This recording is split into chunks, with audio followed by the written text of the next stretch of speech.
Let's take a look at 1 Thessalonians chapter 5. We're going to do verses 4 to 7 after we get through verses 1 to 3 in review. Father, we prayed. But thank you again, Lord. Amen. Verse 1 in review. The review last time was peace and safety.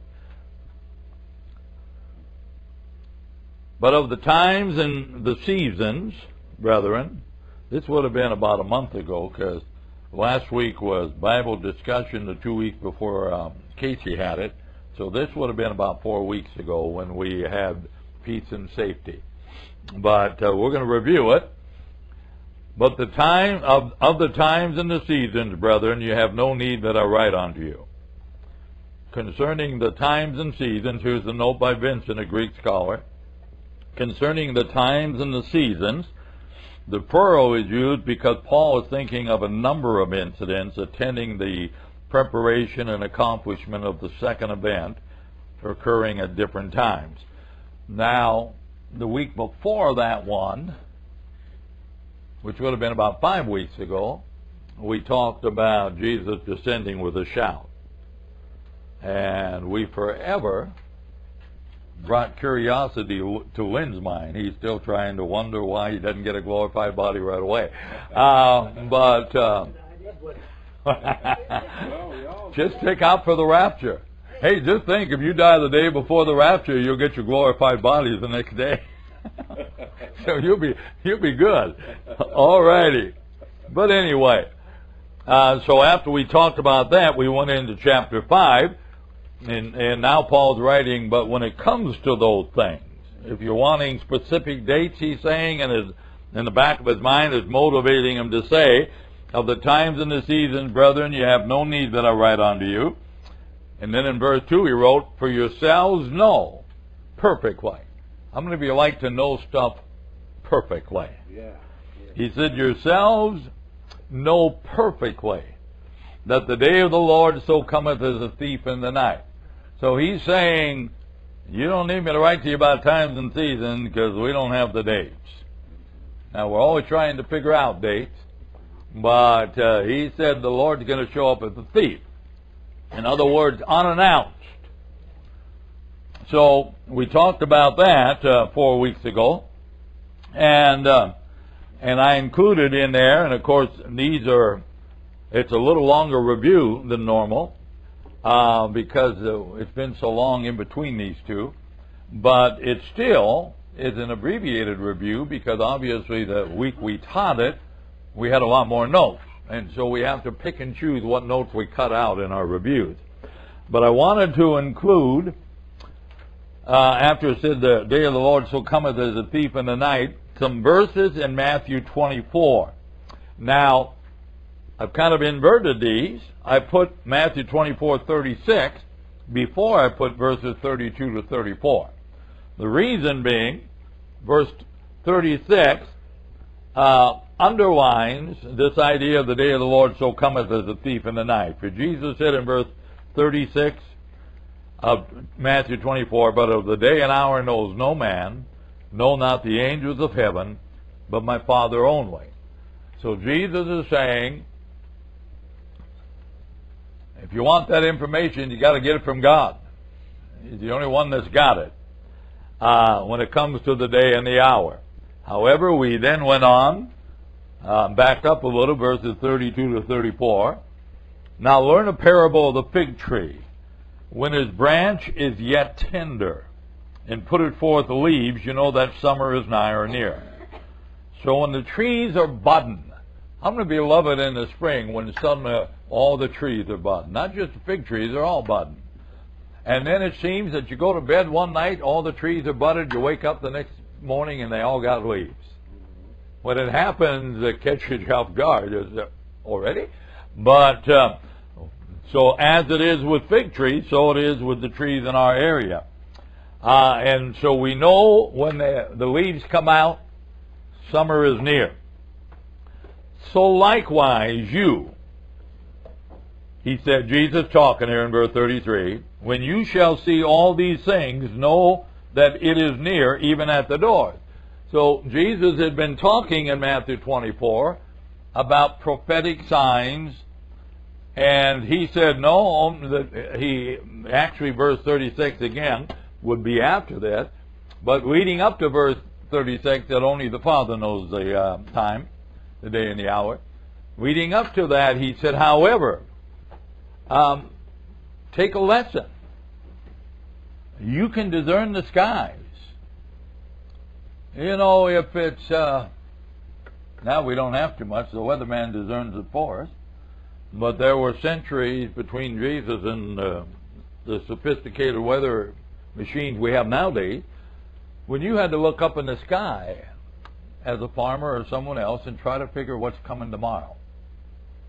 So you knew if you're going to be able to get the tractor in the field or whatever, or the horse and plow in the field, if you go back further, whenever it was, you discern the sky. So Jesus is saying, to a degree, you know how to do that. So he said, in the same way, take these things I've told you, and when you see them happening, know that it is near. In other words, the day of the Lord. And even at the doors, verily I say unto you, this generation shall not pass till all these things be fulfilled. So we keep thinking we're there. When I was a teenager, how many of you know that's been a while? When I was a teenager going to the Baptist church, they had a guest speaker who was there a few nights in the week, a short mini revival, 2 or 3 nights, talking about Bible prophecy. And he was in Ezekiel 38, where it talked about horses. Ezekiel 38:9, you know. And he was showing newspaper articles how Russia was buying up all kinds of horses.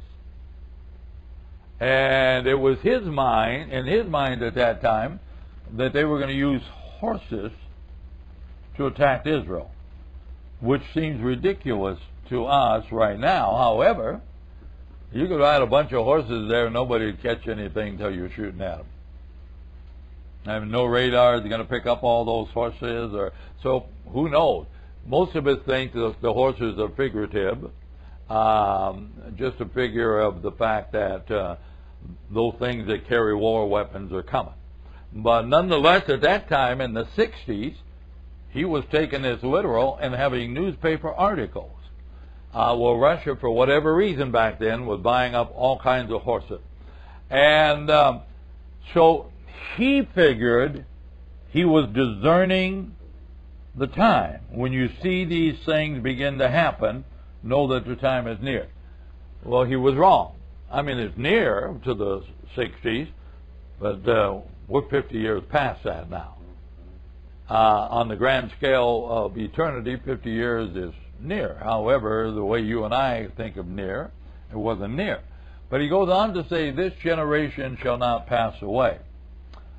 So we think of a lot of the signs that we have looked at as Christians over the years. 1948, Israel regaining its land. 1967, was it the 6-Day War or the 7? Six-Day War, I think, yeah. Where I forget, because there were like 6 Arab nations aligned attacking Israel, and one of them was bigger, was Egypt. Israel defeated them. It might have been a 7-day, because they defeated 6 nations in 7 days, or maybe they defeated 7 nations in 6 days. I always get that confused. Jason pushing buttons even as we speak. I think Wynn's right.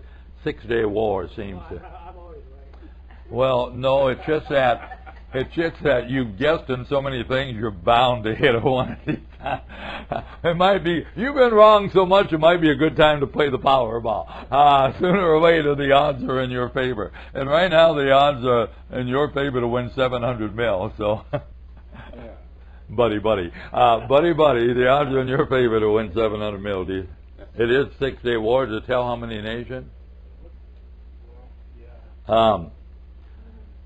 So, you know, a lot of people, when it didn't happen quicker after 48, obviously it couldn't happen before, although Paul thought, we which are alive. and remain. There was a time the Apostle Paul thought he'd be alive when it happened.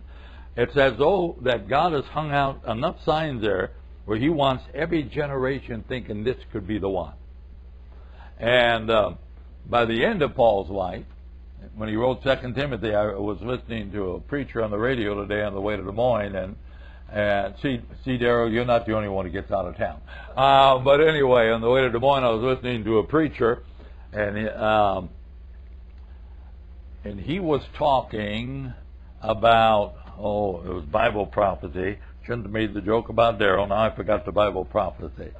It was Jeremiah, Reverend Jeremiah, not the book Jeremiah, but the preacher. It'll come to me probably before the night's over. You see how many nations? 3 major ones, but several smaller. Several altogether. So there were several Arab nations. So what are the other 2 major besides Egypt? Jordan and Syria. Jordan and who? Syria. So you got Syria, Jordan, and Egypt, which are all in the news nowadays, and some smaller Arab nations attacked Israel. But again, when it didn't happen soon, after 48, people started thinking about, it must be 1967 that God has in mind, when Israel took authority over the land in the 6-day war. That must be what it is. I don't know. But Jesus, the way Jesus said, if you discern when these things start happening, you know it's at the door. It gives me the feeling on the way up when the trumpet sounds and the rapture happen, we're going to go like this. How did I miss that? It's all going to make sense at that time. That's the sign I should have seen. But right now, we just keep guessing. But we don't know the day or the hour, but he does say we can know when it's getting near. So, as eternity goes again, since Israel became a nation, it's been near. It's been near. And we tried, Bible prophecy teachers have tried every angle to pin it down. But he said, no man knows the day or the hour. But he also gave us this hint in 1 Thessalonians 5, verse 3. When they shall say peace and safety, then sudden destruction cometh upon them as travail upon a woman with child, and they shall not escape. So, I mentioned when we went through that a few weeks back, I mentioned that the peace and safety, certainly we could look at Israel moving into the tribulation period. I've taught on, Jack's been around me forever. I've been in town 38 years, and I think Jack was at Full Gospel the day I showed up. So Jack, Lynn shortly after, Art was there. So, were you there when I showed up, Barb? No. But anyway, so, we've been talking Bible prophecy a long, long time.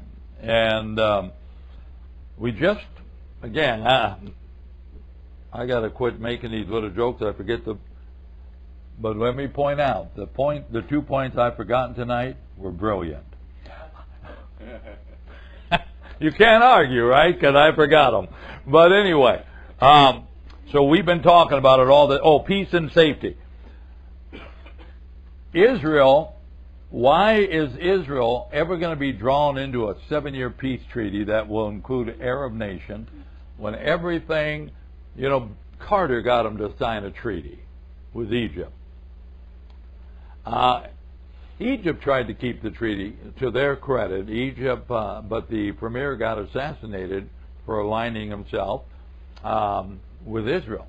The people there, the Arabs there, the Muslims in Egypt didn't like the fact that he signed a peace treaty, and he got, during some event, I remember he was sitting, Arafat I think was his name, sitting in the stands, and somebody drove a vehicle by and shot him. And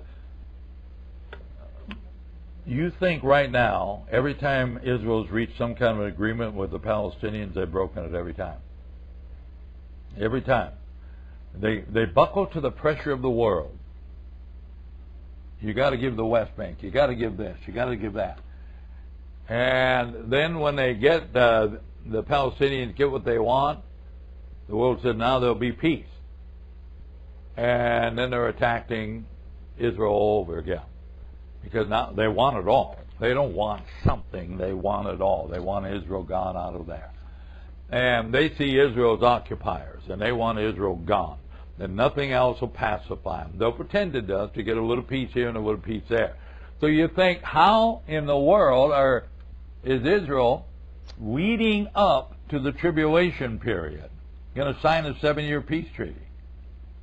What would make them do it?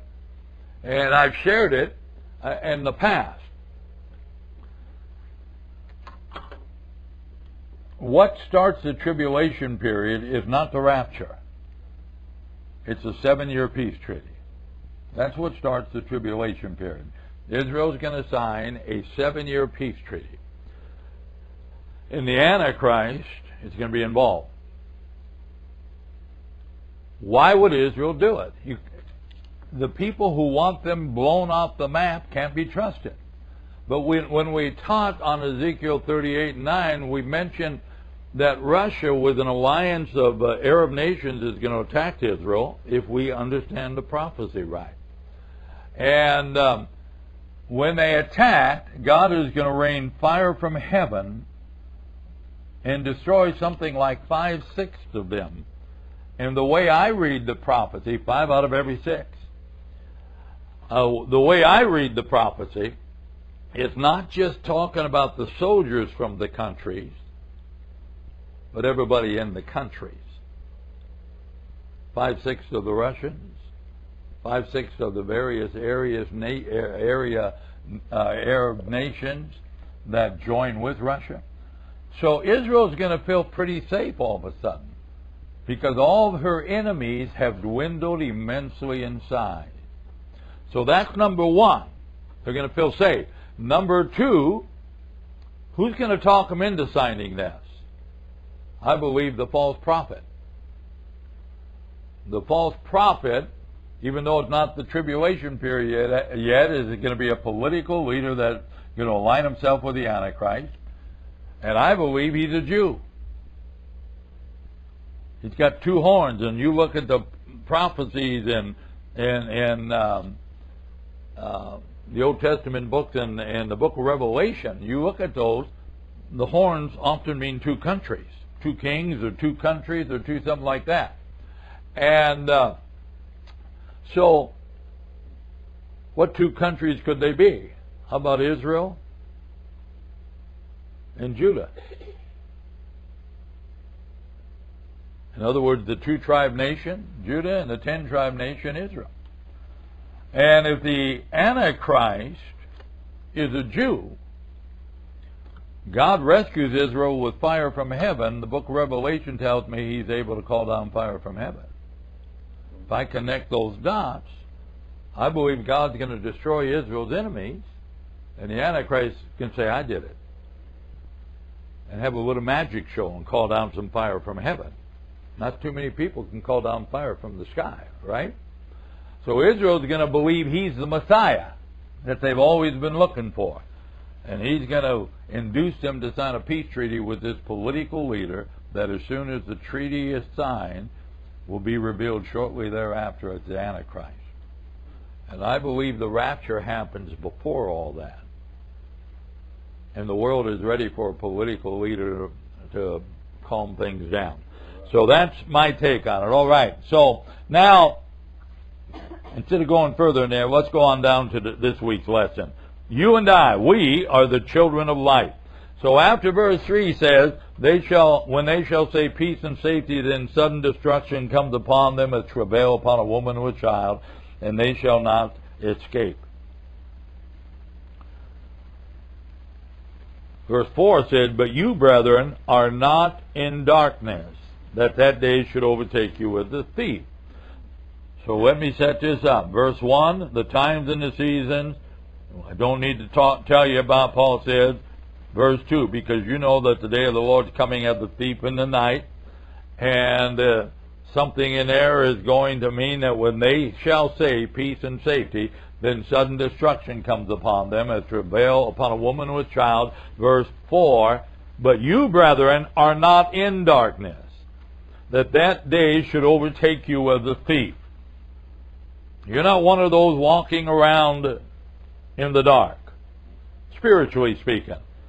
It's by the time we're out of here, it'll be dark outside. So when we go to our cars, we'll be in the darkness. But it's not the darkness that's being written about here. He's talking about living in the light and living in the darkness, as we'll show you here momentarily. So he said, because we're not in the darkness, that day when he comes as a thief in the night will not overtake you as a thief. Even though you won't know the day, it won't have the impact on you that it has on those who will be judged. The day of the Lord is more than just beginning with the rapture and ending at the end of the 7 years of tribulation. It's a time period. And people are those who are in the darkness are going to suffer as a result of him coming as a thief, of him not being prepared for his arrival. You and I will not be unprepared. We won't know the exact time he shows up, but we always talk about him coming, don't we? So we're expecting, unlike the world. You think any of these idiots out there that are running around thinking they got the answers for everything in the world, and they think that, I'm a Christian, but I don't agree with the morality of the Bible. Do you think any of them are thinking Jesus could come soon? No, because uptown churches don't teach that. When I say that, there are evangelical churches in some uptowns, but I'm talking about the mainline churches. The evangelical churches teach Jesus is coming again. The other ones don't. They think he'll come for you when you die. There is no second event. For you personally, he'll come and get you when you die. And they pretty much have it figured that he's going to come and get everybody. So they are not expecting this. They say everything's fine. Peace and safety, peace and safety. Everything's fine. You're fine. God understands if you're an atheist. God understands if you want to spend all your time feeling sorry for yourself. You know, we're making victims out of everybody. Can I tell you something that's discouraging to me? The only people in today's political atmosphere that aren't victims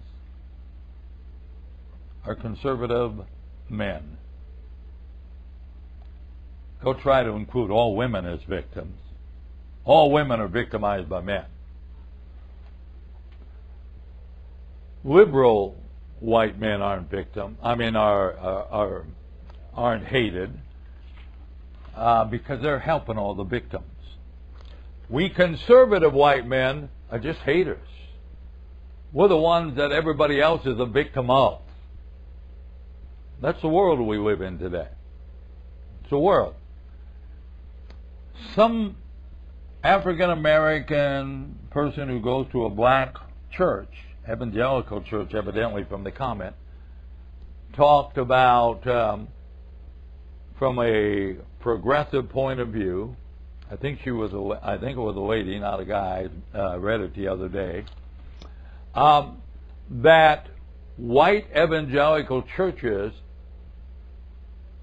need to catch up and quit hating folk. What's she talking about? We got to become politically correct.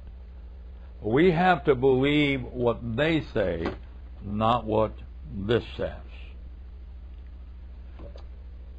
When you look at the white evangelical churches and some black evangelical churches, some black evangelical churches get pulled in because they want to be part of the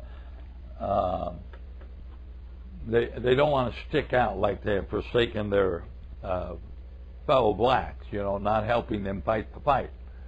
And so they give in on issues like abortion. I remember when Bush W was running, that somebody, or maybe it was Romney running against, McCain, the first time against Obama, many black evangelical churches were supporting Obama. And a reporter asked them, do you believe in abortion? They said no.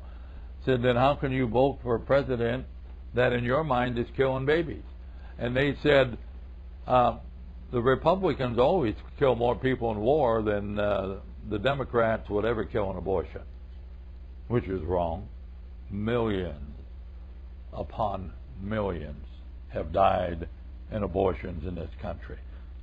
Far more than have died in wars. Far greater numbers than have died in wars. But that was his excuse for they're against abortion, but they'll lay that aside and not vote their conscience because the other party's taking us to war all the time and killing people that way. So they feel that they need to be a part. The pressure you and I can't understand because everybody in this room has always been white. Am I right? Jack, have you always been white? Yeah, I'm okay. So we don't understand the pressure of living in a community that insists all of its people vote a certain way. And when some of those people step aside and vote another way, they're called Uncle Toms, they're bashed, they're called haters. All those blacks that have voted for Trump are being disowned by many of the other blacks. So there's a pressure there that we can't understand. As being whites, we've never experienced it. Nobody ever told us how to vote. That's what I wish the black community could see. You say you're fighting for your freedom. You're not free until you can vote the way you want to. Amen. When they pressure you to vote a certain way, it's your fellow blacks that are stealing your freedom. I can vote any way I want. Art can vote any way he wants. It's my vote. It's his vote. That's freedom. Amen? But we don't understand that pressure. But it's out there. So, at any rate, there's a lot of people in the darkness, and we Christians are not supposed to be hanging out in darkness. Look at Colossians 1:13. Paul writes about God, who has delivered you from what? The power of darkness, and has translated us, or delivered us from the power of darkness, and has translated us into the kingdom of his dear Son. Peter said something similar. But you are a chosen generation, a royal priesthood, and holy nation, a peculiar people, that you should show forth the praises of him who has called you out of darkness into his marvelous light. So why are you and I not in darkness? Because God has delivered us from the power of darkness. We're not in darkness because he's called us out of darkness. Then where are we? We're now in the kingdom of his dear Son. We're now in his marvelous light. One of the commentators, I don't think I put it down here, mentioned that the New Testament always talks about Christians, acquaints them with the light, and non-Christians with the dark. Unbelievers are in darkness. Right. You and I are in the light of the gospel. We understand there's a loving God who has saved us, and we're walking in the light. So I bring that out to give even more clarity to verse 4 right under this week's lesson heading. You, brethren, are not in darkness. The thing that the Bible considers darkness, absence of the truth of the gospel. You're not in the darkness. You are in the light.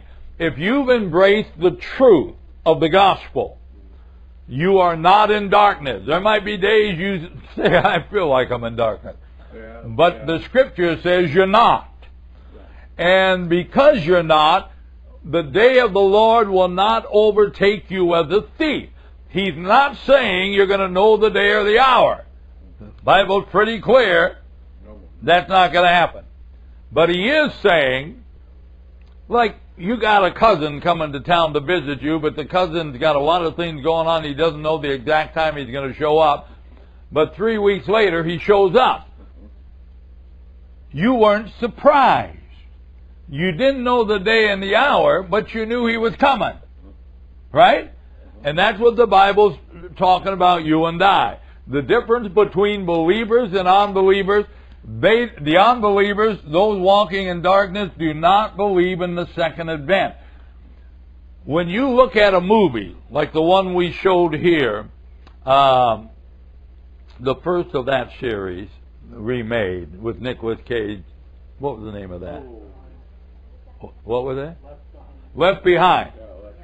When you watch that, you think of Bible prophecy.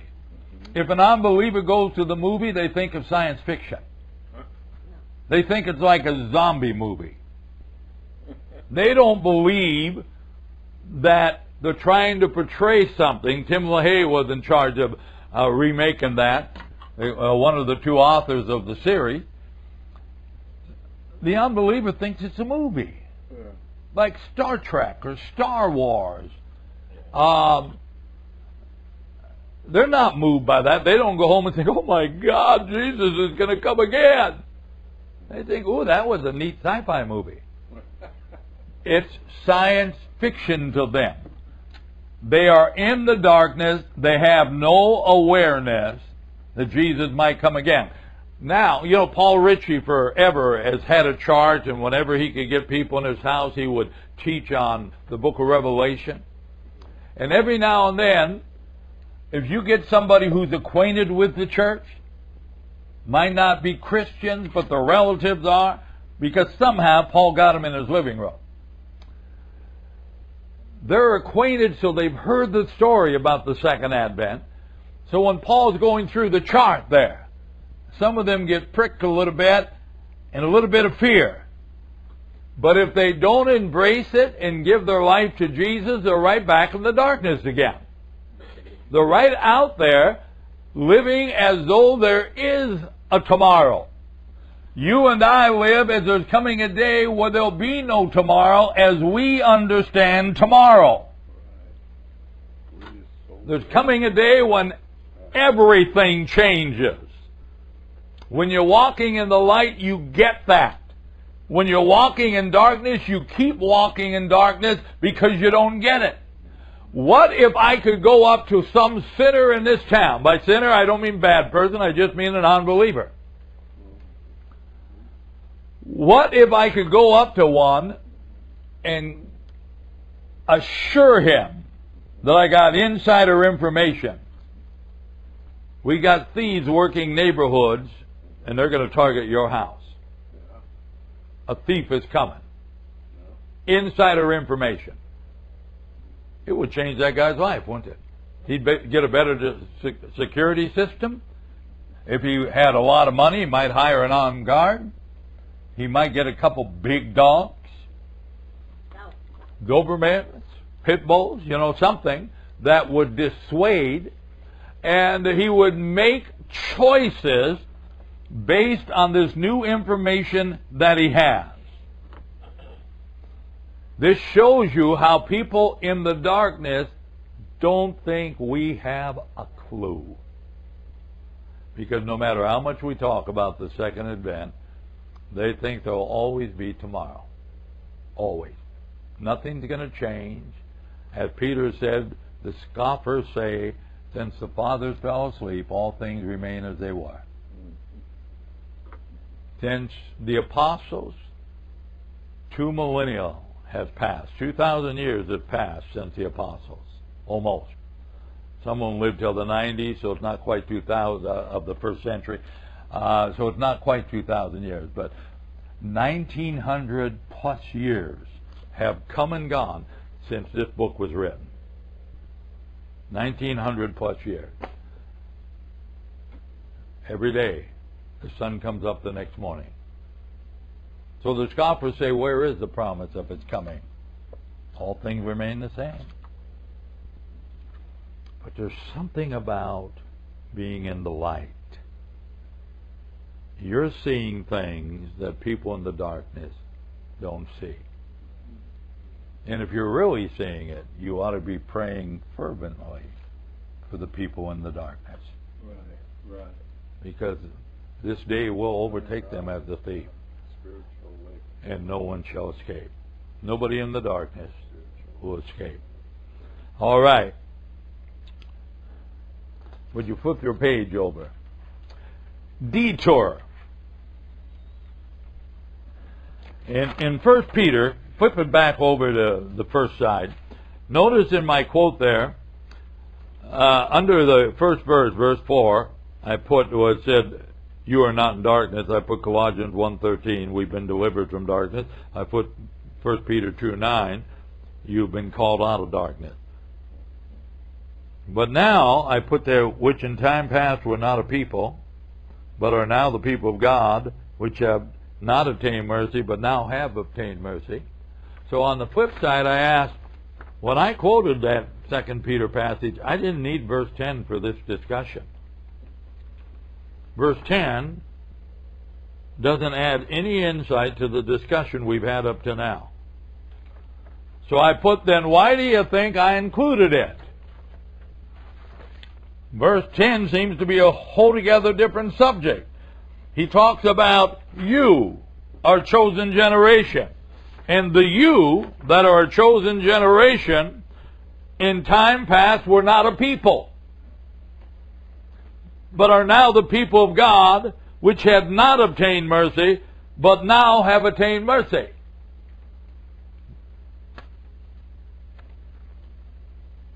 Got nothing to do with my discussion tonight. Why did I include it? Because of him. It's his fault. He told me about his Facebook communications with the people who believe that the only reason we're saved because we have Jewish blood in us. That the only people God saves are the Jews from the 2 tribes and the Jews from the 10 lost tribes. And it's a form of Armstrong's British Israelism. Cannot be found in the Scripture. You have to believe in ongoing revelation. So when I read this, I thought, okay, what a detour here. I want you to look at what he said again. You who are not in darkness, you are a chosen generation, but the you who are a chosen generation, a royal priesthood, the you who are a holy nation, you who are a peculiar people, and I've known a lot of you for a long time, you are peculiar. The you, it said in verse 10, in time past were not a people, but are now the people of God. The you in the past have not obtained mercy, but now have obtained mercy. So what's it telling us? The answer I put under the question under detour is, I shared with you last Wednesday during this Bible discussion, and also mentioned it last Sunday, that Jason has Facebook acquaintances that were telling him the reason we're saved is because we have Jewish blood in them. Okay, but what does verse 10 tell us that disputes that claim? This quotation, it said, you are a chosen generation, or rather, which in time past were not a people, is from Hosea. And you see there, Hosea 1, Hosea 1:9, 1:10, Hosea 2:23, where the calling of the Gentiles by the preaching of the gospel is foretold. From this, it is evident that the people to whom the apostle, even though it's Peter, who's normally the apostle to the Jews. You know, Paul was the apostle to the Gentiles, but in every church he wrote to, there were also Jewish believers. Peter is an apostle to the Jews, but some of those outstretched churches also had Gentiles in them. So the churches in the first century were a collection of Jews and Gentile believers. All right? So he's saying that, Clark is saying that Hosea's verses that are being quoted was a Old Testament prophecy of how Gentiles would become Christians along with the Jews. And Barnes also said it refers mainly to those who had been Gentiles and were never recognized as the people of God. So when it said you were not a people, it doesn't mean it was saying you weren't human. It was saying you weren't a nation. There's Gentile, everybody who's not a Jew is a Gentile. There's Gentiles all over the planet. Right? The collection of Gentiles in the world do not make a nation, but rather they make a multitude of nations. Well over 200 of them, as you see in our YouTube things on Sunday morning. 247 minus Israel, 246 nations. So he's saying you were not a people, or in other words, this collection that Peter's writing to of Jewish and Gentile people, Jewish and non-Jewish Christians, he said there was a time when some of you were not a people. You were not the people of God. And because you were not the people of God, you had not obtained mercy. But he said, now you have obtained mercy.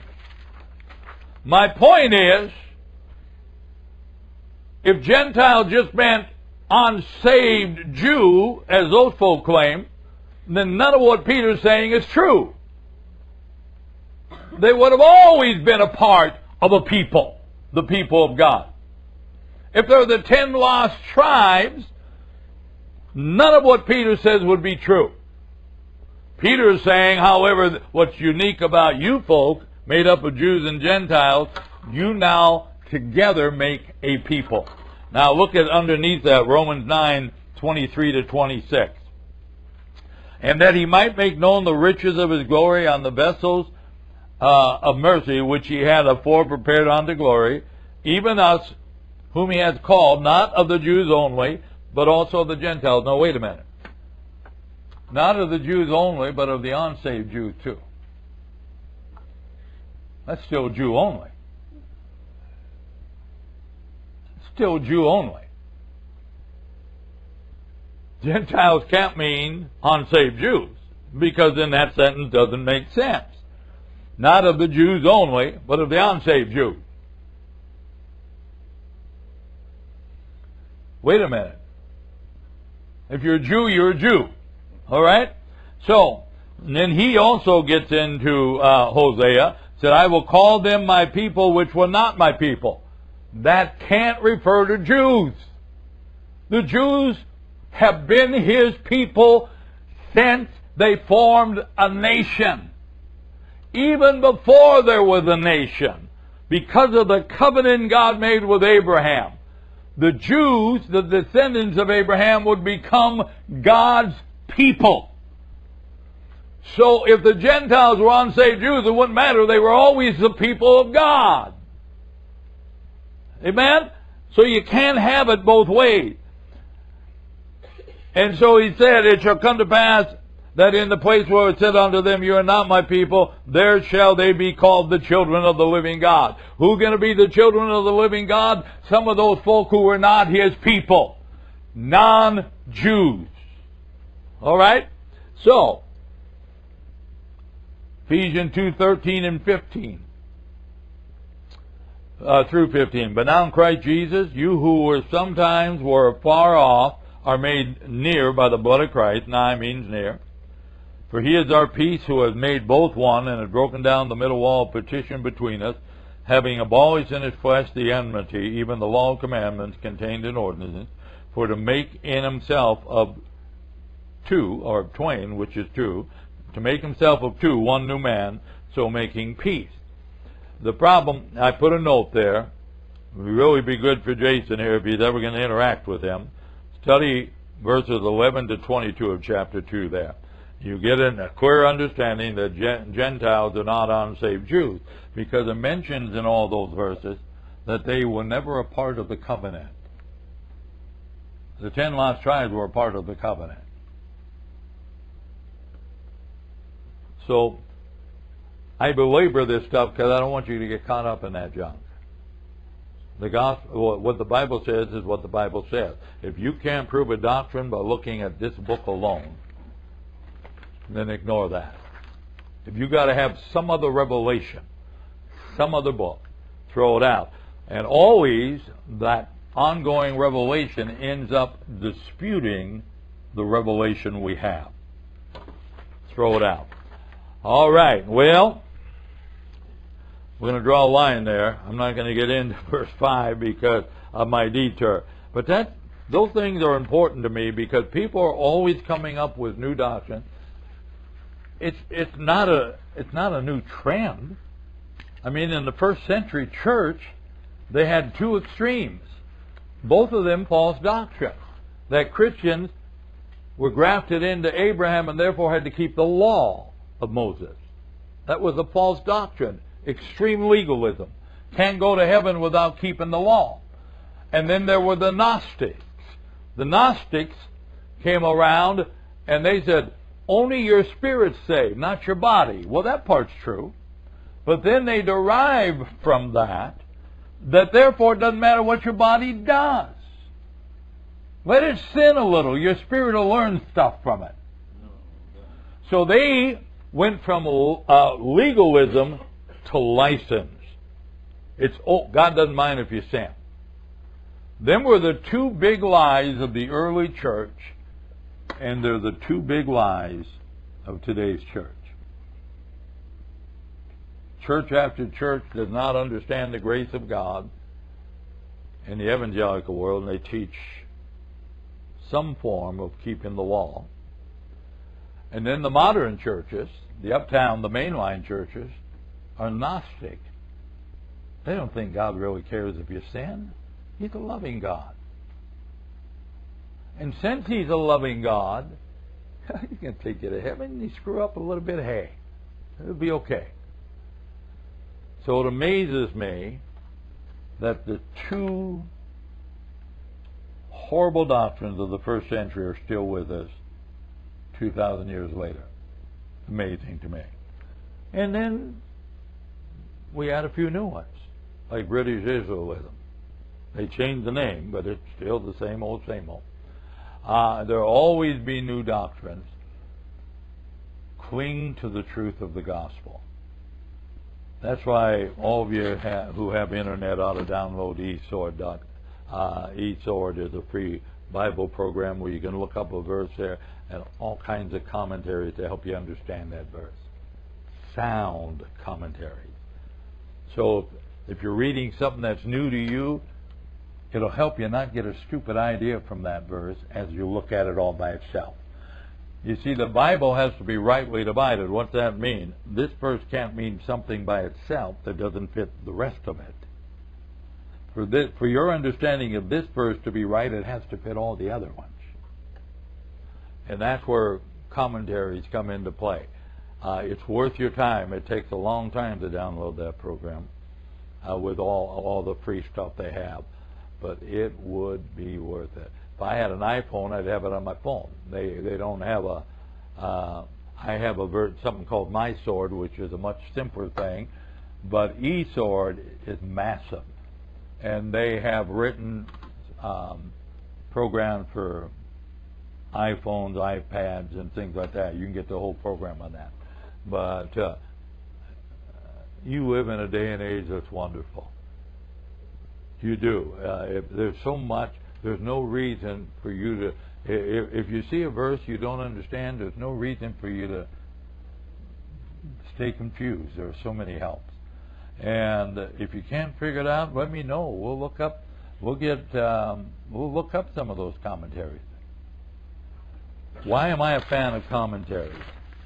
Because after preaching for 50 years, I like the safety of knowing I'm not getting out in left field, because I can study all those scholars.